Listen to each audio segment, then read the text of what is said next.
How's that saying go? Be careful what you wish for.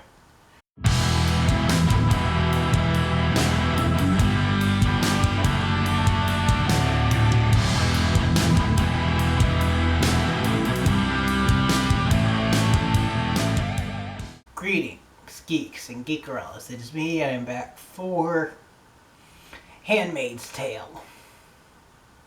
And yes, this is water. A little bit dehydrated today. But you're not here to talk about that. Well, I mean, not talk, because you can't actually talk. But anyway, I need to hurry, because I think this battery is dying. We're here to talk about Handmaid's Tale. And before I get into any details, spoiler alert, if you guys haven't seen the episode, go watch it, then come back and tell me what you think in comments down below.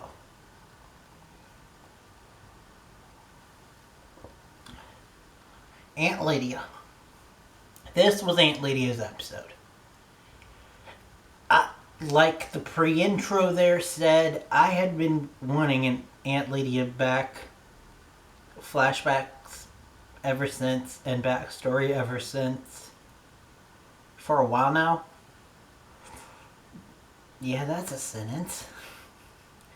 Anyway, I've been wanting to get flashbacks for her for a while now, because she's just such a complicated character.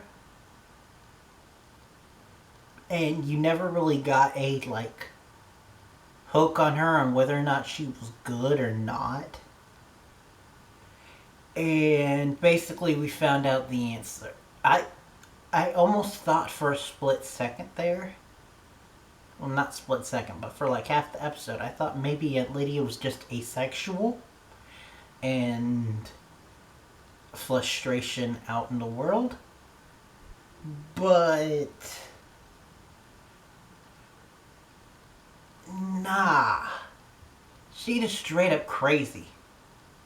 Because we find out in the flashback that she was a teacher and a lawyer.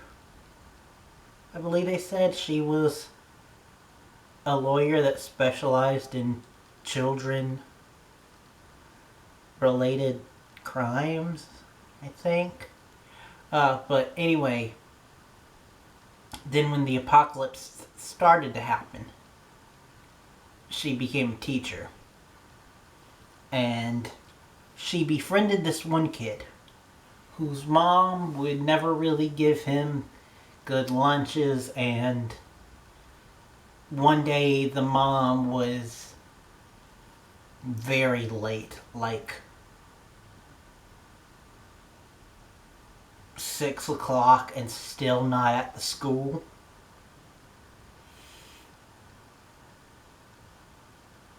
And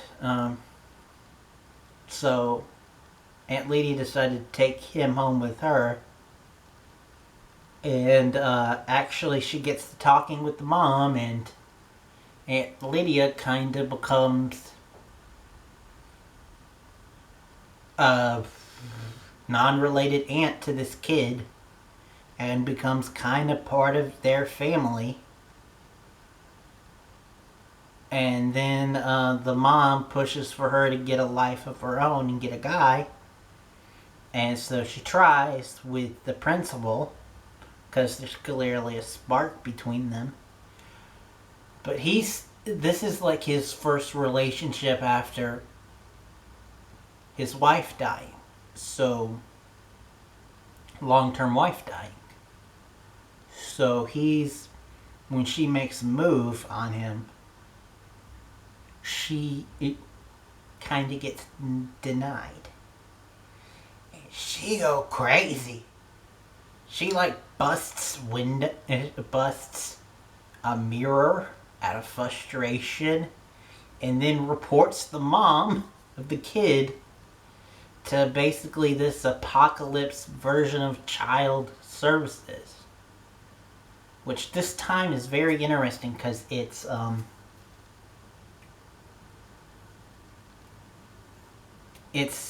interesting because it's part of the apocalypse, and the government has cracked down, but we're still at a place where women can be part of the police force. And we don't have handmaids. Interesting. And speaking of handmaids, in the modern time story, we basically see the fallout of last week combined with, unfortunately, one of the handmaids having a stillbirth, which is sad. But June says that she's relieved. June is starting to piss me off, which is why I'm not focusing too much on her in this episode. But anyway, she's starting to get hardened and mean. But anyway, because gotta keep it fast. She pushes of Matthew, like, as reparation for what she did. And so she keeps pushing of Matthew. And her friends are pushing of Matthew because solidarity. And so, after June pushes a little too far, she beats poor what's-her-name, I'm blanking on her name. It's very late at night. And then she starts beating on a guard when he comes in. And then she takes one of his guns and is waving it around. It's about to shoot June. Then June nods, and so she points it at Aunt Lydia. And right before we think that Aunt Lydia is about to die, boom! Sniper takes her down, headshot. And Aunt Lydia starts to freak because remember, she's pregnant. So, that was the modern day story. To quote Ron Burgundy, well, that escalated quickly. But anyway, I'm gonna end it there. I actually really like this episode, and the reason why I say actually is because, honestly, in my opinion, it was starting to drag. Still being good, but not as good as it normally is. This episode I really like, though, and I can't wait to see where we go from here. I got a feeling that maybe June is going to become the new handmaid of Christopher Maloney, which would be interesting to see. But anyway,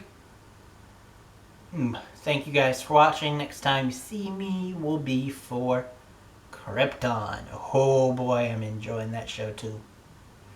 But for a whole different reason. Thank you guys for watching. Till next time and beyond.